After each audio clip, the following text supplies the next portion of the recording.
আমার ওয়ার্ডে একজন মারা গেছে মা, তা বলছে সমব্যথী ছিল না, সমব্যথী 2000 টাকা।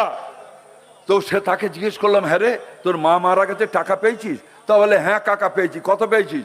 বলে 1500। আমি 1500 কেন, তো 2000। তা বলছে না, পঞ্চায়েতে পৌরসভার যে কাউন্সিলর সে আমারে বললো তোর তো মা আমার তো কাকি, তা তোর যদি ব্যথা হয় আমারও ব্যথা, তা তোর নিজের মা তুই নে 1500 টাকা, আমি নেবো 500 টাকা। এই হলো তৃণমূল। এমন কোন জায়গা নেই যে সেখানে লুট করে খাবে না, সমস্ত জায়গায় টাকা নেবে। তাই অনেকেই আজকে আপনারা ভয়তে বেরোতে পারছিলেন না। আজকে বড় বড় জনসভা হচ্ছে, গোলাবাড়ির মতো জায়গা। আজকে 2 নম্বর ব্লকে কালকে মিটিং হচ্ছে, হাজার হাজার লোক, 10,000-এর উপরে মানুষ ওই মাঠে। মোহাম্মদ সেলিম এসেছিল, মঞ্চে আমরা কয়েকজন আছি। আপনারা ভয়তে বেরোতে পারতেন না। আমি আপনাদের স্যালুট করছি, স্যালুট, আপনাদের স্যালুট করছে। আমরা যারা মঞ্চে আছি আমরা নেতা না, আপনারাই হচ্ছেন নেতা। আগামী দিনে দ্বিতীয় যে সরকার পঞ্চায়েত, এই পঞ্চায়েত আপনাদের গড়তে হবে, সেই পঞ্চায়েত আপনাদের গড়তে হবে। দ্বিতীয় সরকার হচ্ছে পঞ্চায়েত, পৌরসভা। লাল ঝান্ডা নেই। আজকে কোন একটা দলের পক্ষ থেকে কি পজিশনে আছে আমি জানি না, কোন পজিশন তিনি বিলংস করে। ইউটিউবে ডেকে বিভিন্ন ভাবে বড় বড় বক্তব্য রাখছে। সে আবার বিজেপি করেছে। আমার মোবাইলে তার সমস্ত ছবি আছে, আমার মোবাইলে তার সমস্ত ছবি আছে। সে কিছুদিন আগেও বিজেপির আবির মেখেছে। সে এখন একটা দলের হয়ে বড় বড় কথা বলছে। 2021 সালে তাদের জন্য নাকি আমরা ঘরে ঢুকেছিলাম, আমরা বাইরে বেরোতে পারতাম না। আমি আপনাদের কাছে বলতে চাই, ভারতের কমিউনিস্ট পার্টি মার্ক্সবাদী 106 বছরের পার্টি, 106 বছরের পার্টি। হাজার হাজার কর্মী খুন হয়েছে, জেল খেটেছে। আমাদের যে পার্টির প্রতিষ্ঠাতা কমরেড মুজফ্ফর আহমেদ, কটা নাম বলবো, জ্যোতি বসু জেল খেটেছে, কমরেড মুজফ্ফর আহমেদ 20 বছর জেল খেটেছে। আজকে যেখানে মিটিং করলাম ওখানেও বহু কমরেড খুন হয়েছে। 2016 সালে নুর ইসলাম মহিষগদিতে বাড়ি গেছিল, তাকে লাঠি দিয়ে পিটিয়ে পিটিয়ে তাকে মেরে ফেলেছে। 2 নম্বর আজকে ব্লকে কোনো মিটিং করা যেত না, মিছিল করা যেত না, কোনো পার্টি অফিস খোলা যেত না। আমি ওই বেলেঘাটার পার্টি অফিসটা খুব আঁকড়ে ধরে রেখেছিলাম। তাই জন্য বেলেঘাটা আমরা পার্টির ছেলেপুলে আর হরিদা বলে আমাদের একজন বয়স্ক মানুষ, তারা আমরা ওই পার্টিটা অফিসটা খোলা রাখার দায়িত্বে আমরা ছিলাম। আজকে দেখতে পাচ্ছেন যে কোথায় আজকে আমার শুনলো বামফ্রন্ট সরকারকে বহু ষড়যন্ত্র করে সরানো হয়েছে। এই যে সিদ্দিকুল্লাহ মুসলমানদের নামিয়ে দিল, খেপাতে লাগলো সিদ্দিকুল্লাহ। আজকে আপনার এই তোহা সিদ্দিকী আর বড় মসজিদের বরকতি, এই 3 জনকে মুসলমানদের খেপাবার জন্য লেগে গেল। আর ওদিকে মাওবাদী কিষাণজি থেকে শুরু করে, বিজেপি থেকে শুরু করে, RSS থেকে শুরু করে বিভিন্ন দলকে ডানপন্থী বামপন্থী তাদের একত্রিত করলো। এমনকি সাম্রাজ্যবাদী শক্তিও আমাদের সরাবার জন্য তৈরি ছিল। মমতা ব্যানার্জি জেতার পরে আপনাদের একটু মনে করিয়ে দিন, জ্যোতি বসু বলতো যে মানুষ অতীতটা ভুলে যায়, আমাদের কাজ হচ্ছে অতীতটা স্মরণ করিয়ে দেওয়া। জ্যোতি বসু বলেছিল একথা বারে বারে, কারণ মানুষ ভুলে যায়। আপনারা হয়তো ভুলে গেছেন, আপনাদের মনে করিয়ে দিই। সাম্রাজ্যবাদী আমেরিকার দ্বিতীয় নাগরিক কে ছিল? Hillary Clinton. আপনারা সবাই কারা মনে আছে জানি না, আজকের প্রজন্ম জানে না। হিলারি ও ক্লিন্টন সে ছিল এখানে মমতা ব্যানার্জির। তাহলে ষড়যন্ত্র কত দূর ছিল? তোহা সিদ্দিক থেকে এরা বলে মাদ্রাসা তুলে দেবে। আমারে বলতে লাগলো, আহমেদ খান আপনি একটু যান বিভিন্ন মুসলিম এলাকায় গিয়ে বুঝুন, আমরা মানুষের জন্য ভালো করছি। আজকে শুভেন্দু অধিকারী বলছে না, এই খারিজি মাদ্রাসা কি হবে, মাদ্রাসা কি হবে, ওরা তুলে দিয়ে স্কুলে পড়ো। আমরা জ্যোতি বসু সরকার, আমরা লাখ লাখ ছেলে মেয়ে, 614টা, যখন আমার সরকার চলে যায় বামফ্রন্ট, 614টা মাদ্রাসা। এই মাদ্রাসায় লাখো লাখো ছেলে মেয়ে মুসলিমদের পড়ে। সেই মাদ্রাসাগুলোতে আধুনিক শিক্ষা যখন দিচ্ছে, তখন এই তোহা সিদ্দিকী, এই সিদ্দিকুল্লাহ বলছে মাদ্রাসা তুলে দিচ্ছে। তখন আমি তো ধর্মীয় বিষয়গুলো জানি। আমি তখন সারা মিটিংয়ে গিয়ে বলতে লাগলাম হযরত মুহাম্মদ সাল্লাল্লাহু আলাইহি ওয়াসাল্লামের বদরের যুদ্ধের কথা বলতে লাগলাম, এবং হযরত মুহাম্মদ সাল্লাল্লাহু আলাইহিসসালাম নবীজি বারে বারে বলেছেন মহিলাদের শিক্ষিত করতে হবে, নারীকে শিক্ষিত করতে হবে, কারণ অর্ধেক হচ্ছে মহিলা, না হলে ছেলে মেয়ে শিক্ষিত হতে পারে না। আর আধুনিক শিক্ষাও চাই, আর আধুনিক শিক্ষার জন্য দরকার হলে সুদূর চীনে যেতে হবে। এই কথা বলেছিলেন তো নবীজি। তাহলে আমার সরকার, বামফ্রন্ট সরকার মাদ্রাসা তুলে দিতে চাইনি। মাদ্রাসায় পড়লে আগে হাফেজ হবে, কারি হবে, মৌলবি হবে, কিন্তু ডাক্তার ইঞ্জিনিয়ার হবে না। বামফ্রন্ট সরকার আধুনিক শিক্ষা দিল, বলল তুমি মৌলবি হবে হও, তুমি কারি হবে, হাফেজ হবে হও, কিন্তু তুমি ডাক্তার হতে পারলে ডাক্তার হবে, তুমি ইঞ্জিনিয়ার হবে। আজকে মাদ্রাসার ছেলে মেয়েরা তারা ডাক্তারও হতে পারে, ইঞ্জিনিয়ারও হতে পারে, হাফেজও হতে পারে, কারি হতে পারে। এটা বামফ্রন্ট, বামফ্রন্ট, বামফ্রন্ট, বামফ্রন্ট, লাল ঝান্ডা ভাবলে হবে। আমরা নাকি ঘরে ঢুকে গেছিলাম। 2018 সালে পঞ্চায়েত নির্বাচন মমতা ব্যানার্জি ঘোষণা করলো যে বিরোধী শূন্য পঞ্চায়েত করতে হবে, উঠে পড়ে লেগে গেল। আমার সোনার টুকরো ছেলেরা তৃণমূলের পাড়ায় পাড়ায় গিয়ে হুমকি, দাঁড়াতে দেবে না, কেউ যদি শোনে অমুক দাঁড়াবে তার বাড়ি গিয়ে হুমকি, আবার দাঁড়ালে বলবে উইথড্র করো, আবার উইথড্র না করলে তারে প্রচার করতে দেবে না, আবার প্রচারে বাধা দিলে ভোটের দিন ভোট লুট করবে।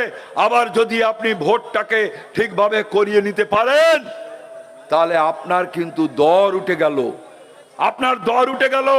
আপনার ছেলেদের চাকরি থেকে, টাকার থেকে প্রলোভন দেবে, আপনারা সবাই জানেন। আপনারা ঠিকই একইভাবে এই কাজ করেছিল, না হলে মিথ্যা মামলা দেবে।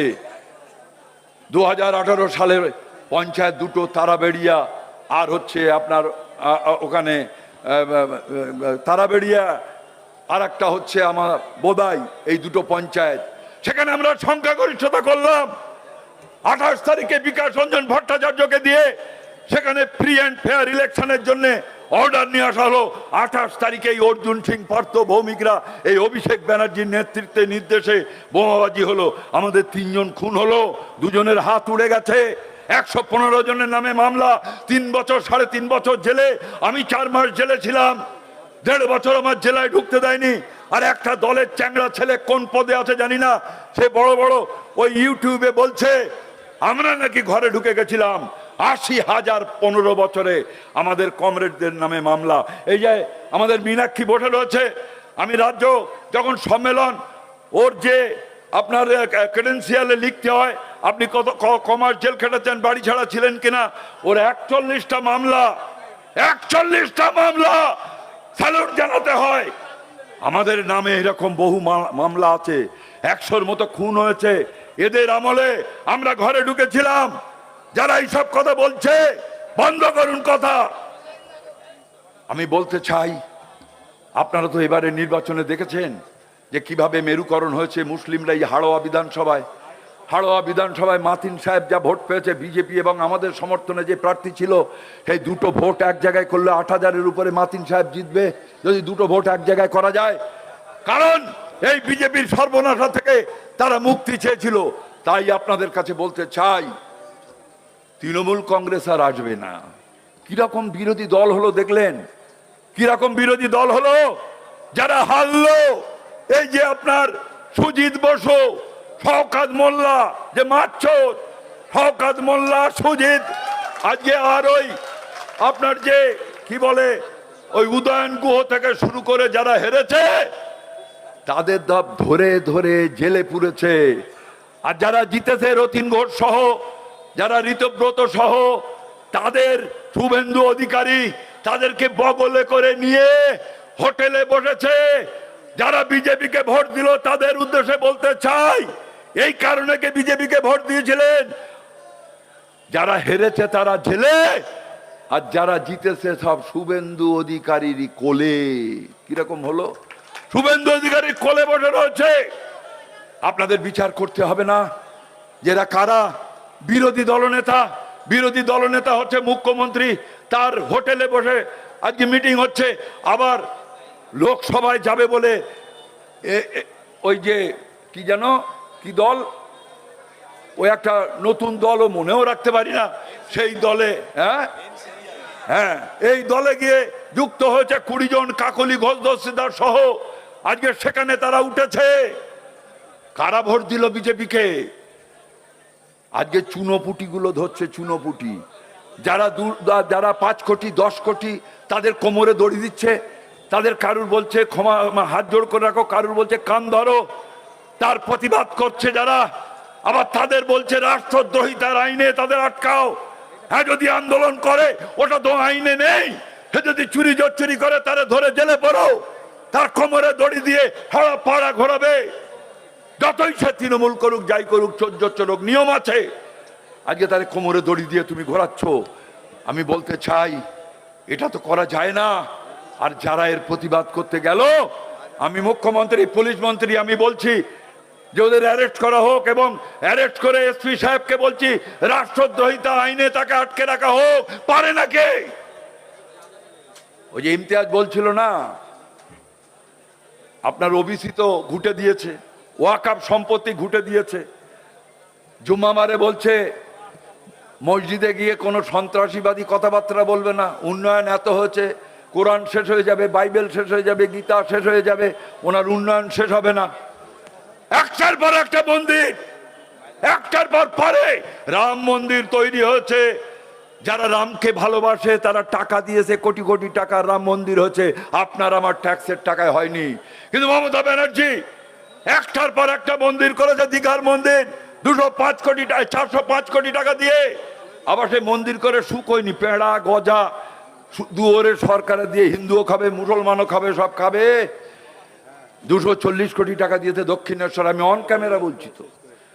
25 কোটি টাকা দিয়েছে মায়াপুরে, 235 কোটি টাকা দিয়ে।